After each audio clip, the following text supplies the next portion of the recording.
இது மகிமை நேரம். ஆண்டவராகிய இயேசு கிறிஸ்துவின் நாமத்தில் அன்போடு உங்களை வாழ்த்தி வரவேற்கிறேன். ஆண்டவருடைய வார்த்தைகளை தியானிப்பதற்கு முன்பு நாம் ஒரு நிமிடம் ஜெபிப்போம். இரக்கமுள்ள எங்கள் நல்ல ஆண்டவரே, எப்படியாயிலும் உம்முடைய சமூகத்தில் வந்திருக்கிற ஒவ்வொருவரையும் ஆசீர்வதியும் என்று இயேசு கிறிஸ்துவின் நாமத்தில் ஜெபிக்கிறேன். ஜீவனுள்ள தகப்பனே, ஆமேன். பிரியமானவர்களே, ஆதியாகமத்தின் புத்தகம் 27வது அதிகாரம் 34வது வசனத்திலே ஏசா தன் தகப்பனுடைய வார்த்தைகளை கேட்டவுடனே மிகவும் மனம் கசந்து உரத்த சத்தமிட்டு அலறி தன் தகப்பனை நோக்கி, என் தகப்பனே, என்னையும் ஆசீர்வதியும் என்றான். பிரியமானவர்களே, ஏசாவை ஆசீர்வதிப்பதற்கு அவருடைய தகப்பனார் நினைத்தார். ஆனால் ஏசாவினுடைய ஆசீர்வாதத்தை தகப்பனாரிடத்திலிருந்து அவருடைய சகோதரன் ஏமாற்றி வாங்கி கொண்டு சென்று விட்டார். ஆகவேதான் இப்பொழுது ஏசா தன்னுடைய தகப்பனாரிடத்திலே ஆசீர்வாதத்திற்காக வந்தால் இப்பொழுது ஒரு காரியம் நடக்கிறது. 33வது வசனத்திலே, அப்பொழுது ஈசாக்கு மிகவும் பிரமித்து நடுங்கி, வேட்டையாடி எனக்கு கொண்டு வந்தானே அவன் யார்? நீ வரும் முன்னே அவை எல்லாவற்றிலும் நான் புசித்து அவனை ஆசீர்வதித்தேனே, அவன் ஆசீர்வதிக்கப்பட்டவனாகவும் இருப்பான் என்றான். அன்பானவர்களே, இப்பொழுது பாருங்கள், அந்த தகப்பனார் சொல்லுகிறார், அவன் ஆசீர்வதிக்கப்பட்டவனாகவும் இருப்பான் என்று சொல்லுகிறார். இதை கேட்டவுடன் தான் அவர் என்ன செய்கிறார்? அலறுகிறார். எப்படி அலறுகிறாராம்? மிகவும் மனம் கசந்து உரத்த சத்தமிட்டு அலறுகிறார். அலறி தன் தகப்பனை நோக்கி சொல்லுகிறார், என் தகப்பனே, என்னையும் ஆசீர்வதியும்.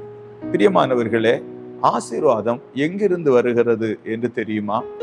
வானத்தையும் பூமியையும் உண்டு பண்ணுகிற கர்த்தர் ஒரு மனிதனை ஆசீர்வதிக்காவிட்டால் அந்த மனிதன் எந்த நன்மையும் பெற முடியாது. பிரியமானவர்களே, பாருங்கள், வேத புத்தகத்திலே நாம் சங்கீதங்களின் புத்தகம் 115வது சங்கீதம் 15வது வசனத்தை படிக்கும்போது ஆண்டவருடைய வார்த்தையை பாருங்கள்.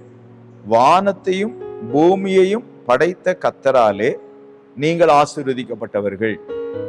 நம்மை ஆசீர்வதிக்கிறவர் யார்? வானத்தையும் பூமியையும் படைத்தவர்.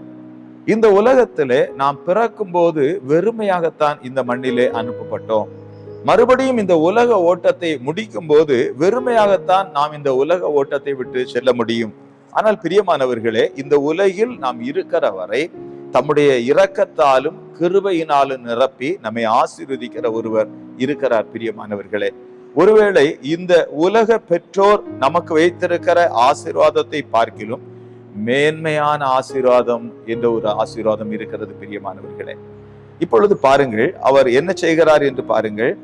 மறுபடியும் அந்த ஆதியாகமம் 27:35 படிக்கிறேன். அதற்கு அவன், உன் சகோதரன் தந்திரமாய் வந்து உன்னுடைய ஆசீர்வாதத்தை பெற்றுக்கொண்டான் என்றான்.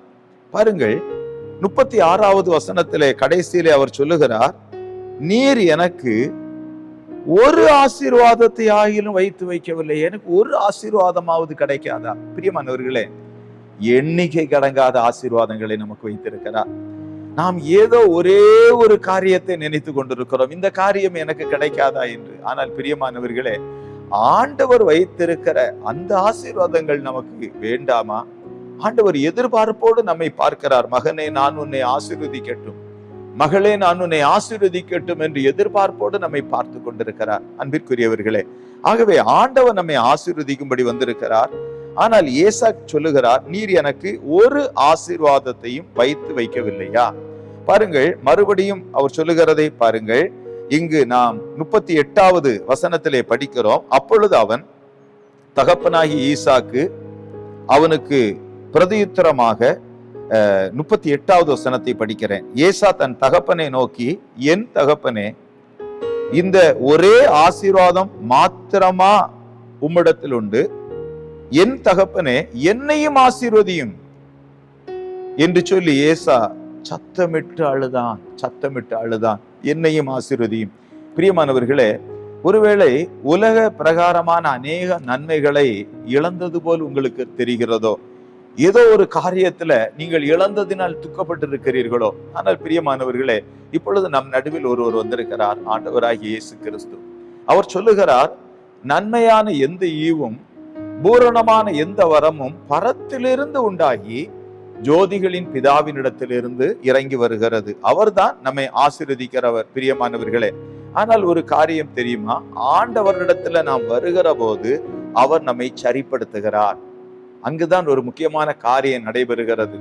ஒருவேளை உலக பெற்றோரை நாம் ஏமாற்றி விடலாம், ஆனால் ஆண்டவரை ஏமாற்ற முடியாது. ஆண்டவருடைய சமூகத்திலே அவருடைய இரக்கத்திற்காகவும் அவருடைய ஆசீர்வாதத்திற்காகவும் வருகிற போது ஆண்டவர் நம்மை சரிப்படுத்துகிறார். நம்முடைய வழிகளை சரிப்படுத்துகிறார், நம்முடைய நினைவுகளை சரிப்படுத்துகிறார்.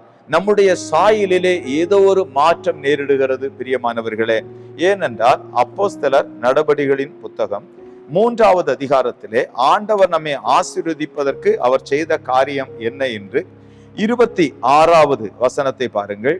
அப்போஸ்தலர் 3:26. அவர் உங்கள் எல்லாரையும் என்கிற பதத்தை பாருங்கள். ஒரு சிலரை அல்ல, அவர் உங்கள் எல்லாரையும் உங்கள் பொல்லாங்குகளில் இருந்து விலக்கி. ஏனென்றால் நமக்குள் இருக்கிற பொல்லாங்குகள் தான் பரலோக நன்மைகளையும் ஆசீர்வாதங்களையும் நாம் சுதந்திரிக்க விடாதபடி நம்மை தடுத்து கொண்டிருக்கிறது. ஆகவே தேவன் தம்முடைய குமாரனை அனுப்பினார். எதற்காக? அவர் உங்கள் எல்லாரையும் உங்கள் பொல்லாங்குகளில் இருந்து விலக்கி. இயேசு கிறிஸ்துவை யார் யார் ஏற்றுக்கொள்ளுகிறார்களோ அவர்கள் எல்லாரையும் என்று சொல்லப்பட்டிருக்கிறதை பாருங்கள். முதலாவது, இயேசு கிறிஸ்து நம்முடைய இருதயத்தில் வரும்போது நம்முடைய பொல்லாங்குகளில் இருந்து நம்மை விலக்குகிறார். அது மட்டுமல்ல, அவர் என்ன செய்கிறார்? உங்களை ஆசீர்வதிக்கும்படி தேவன் தம்முடைய பிள்ளையாகிய இயேசுவை எழுப்பி முதலாவது உங்களிடத்திற்கே அனுப்பினார். ஆகவே ஆண்டவர் ஒரு காரியத்தை செய்கிறதை பாருங்கள். ஆண்டவராகிய இயேசு கிறிஸ்து உயிரோடு எழும்பி ஆண்டவர் நமக்குள் வந்து வாசம் பண்ண வேண்டும் என்று தீர்மானித்தார். தம்முடைய ஆவியை நம் ஒவ்வொருவருக்குள்ளும் அனுப்ப வேண்டும் என்று தீர்மானித்தார். பிரியமானவர்களே, அப்போஸ்தலர் 3வது அதிகாரம் 25வது வசனத்திலே, நீங்கள் அந்த தீர்க்கதரிசிகளுக்கு புத்திரராயிருக்கிறீர்கள், உன் சந்ததியினாலே பூமியில் உள்ள வம்சங்கள் எல்லாம் ஆசீர்வதிக்கப்படும் என்று இயேசு கிறிஸ்துவை குறித்து சொல்லி இருக்கிறதை பாருங்கள். இயேசு கிறிஸ்து நம்முடைய வாழ்வில் வரும்போது அவரால் நம்முடைய வாழ்வில் பூமியில் உள்ள வம்சங்கள் எல்லாம் என்று சொல்லப்பட்டிருக்கிறதை பாருங்கள். ஆகவே பிரியமானவர்களே, ஒரு மனுஷனுக்கு எவ்வளவு திரளான ஆஸ்திகள் இருந்தாலும் அது அவனுக்கு ஜீவன் அல்ல. பரத்திலிருந்து கர்த்தர் தருகிற நன்மை வேண்டுமே, அந்த ஆசீர்வாதம் வேண்டுமே. யாக்கோபுக்கு எவ்வளவு ஆசீர்வாதம் கிடைத்தாலும் அது அவருக்கு வாழ்வு கொடுக்கவில்லையே. ஆண்டவருடைய ஆசீர்வாதத்திற்காக கண்ணீர் விட்டு அழுது புலம்ப வேண்டியது வந்ததே. ஆண்டவருடைய சமூகத்துல வந்திருக்கிற நாம், ஆண்டவரே என்னையும் ஆசீர்வதியும் என்று ஆண்டவரிடத்துல நாம் வருவோம். பிரியமானவர்களே, இந்த உலக நன்மைகளை இழந்து போய் விட்டீர்களா? யாரோ உங்களை ஏமாற்றி விட்டார்களா? கலங்காதிருங்கள் பிரியமானவர்களே. இரக்கம் செய்கிற ஒருவன், நீ பயப்படாதே, நான் உன்னை ஆசீர்வதிக்க போகிறேன் என்று வந்திருக்கிறார். ஒரு நிமிடம் நாம் ஆண்டவருடைய பாதத்துல ஜெபிப்போம். இரக்கமுள்ள எங்கள் நல்ல ஆண்டவரே, உம்முடைய பாதத்துல கண்ணீரோடு ஆண்டவரை எதிர்பார்ப்போடு வந்திருக்கிற ஒவ்வொருவர் மீது உம்முடைய கரம் இப்பொழுது வைக்கப்படுகிறது. ஆண்டவர் ஆசீர்வதிக்கிறவராகவே வந்திருக்கிறீர், நன்மைகளால் நிரப்புகிறவராக வந்திருக்கிறீர். உமக்கு நன்றி செலுத்துகிறோம். ஒவ்வொருவரையும் ஆசீர்வதிக்கிறதற்காக உமக்கு ஸ்தோத்திரம் என்று சொல்லி இயேசு கிறிஸ்துவின் நாமத்தில் ஜெபிக்கிறோம் ஜீவனுள்ள தகப்பனே, ஆமென்.